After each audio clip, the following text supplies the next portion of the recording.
अजीज। ओ भाई पैसे दो। आशीर्वाद नहीं चाहिए, पैसे चाहिए।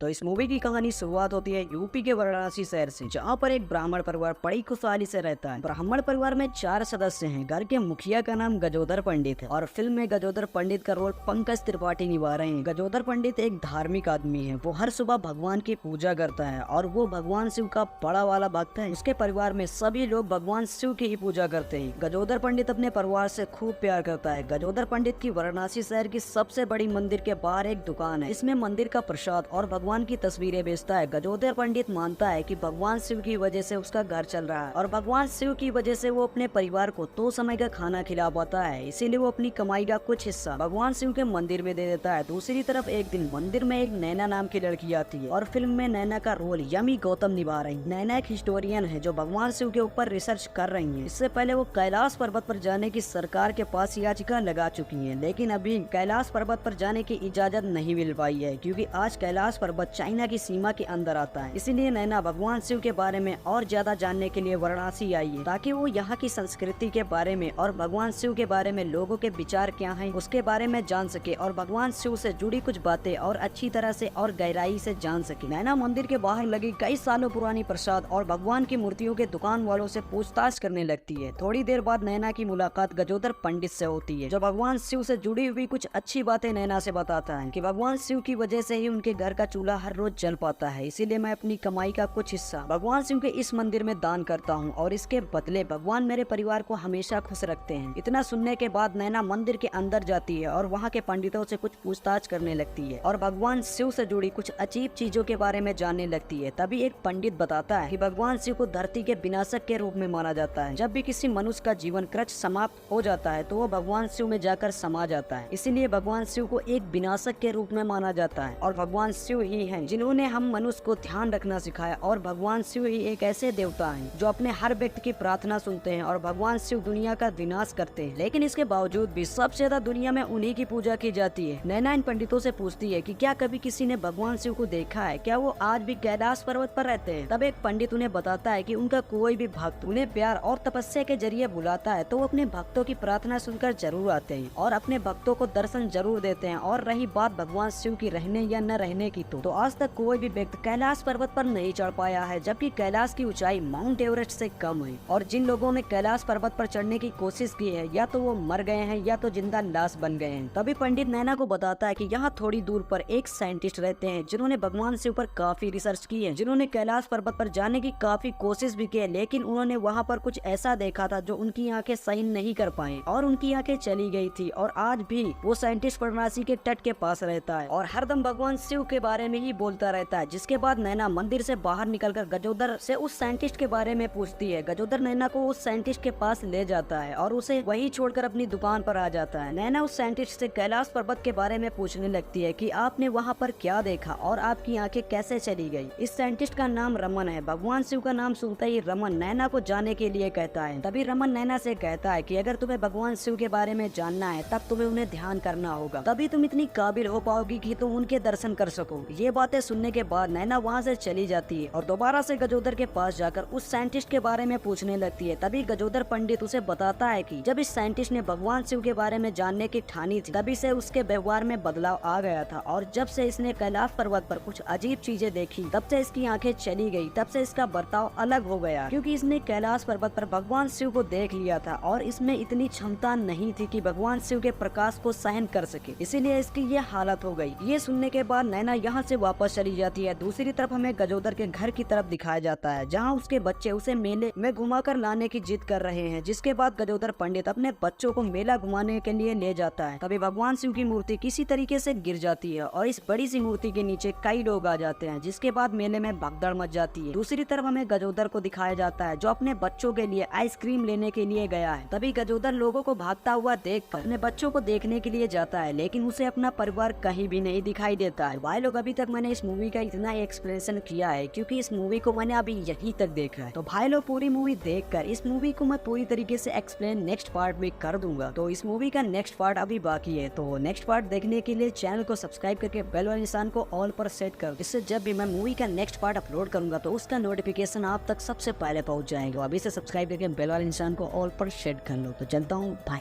को भागता हुआ देख कर अपने बच्चों को देखने के लिए जाता है, लेकिन उसे अपना परिवार कहीं भी नहीं दिखाई देता है। भाई लोग अभी तक मैंने इस मूवी का इतना एक्सप्लेनेशन किया है क्योंकि इस मूवी को मैंने अभी यहीं तक देखा है। तो भाई लोग पूरी मूवी देखकर इस मूवी को मैं पूरी तरीके से एक्सप्लेन नेक्स्ट पार्ट में कर दूंगा। तो इस मूवी का नेक्स्ट पार्ट अभी बाकी है, तो नेक्स्ट पार्ट देखने के लिए चैनल को सब्सक्राइब करके बेल वाले निशान को ऑल पर सेट कर, जिससे जब भी मैं मूवी का नेक्स्ट पार्ट अपलोड करूंगा तो उसका नोटिफिकेशन आप तक सबसे पहले पहुंच जाएगा। अभी से सब्सक्राइब करके बेल वाले निशान को ऑल पर सेट कर लो। तो चलता हूँ भाई।